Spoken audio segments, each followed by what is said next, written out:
Here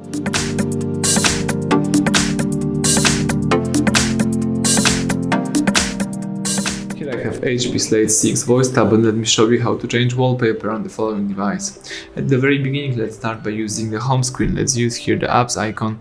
Here let's find the settings. From the list of settings, you need to scroll down and choose here the display. It's under device tab. Here let's tap on wallpaper, the second option, and here you can use the wallpaper from your gallery, live wallpapers, photos, or wallpapers from the HP. So let me choose wallpapers from the HP. Here you can use one of the following wallpapers. For example, in my case, let me use this one.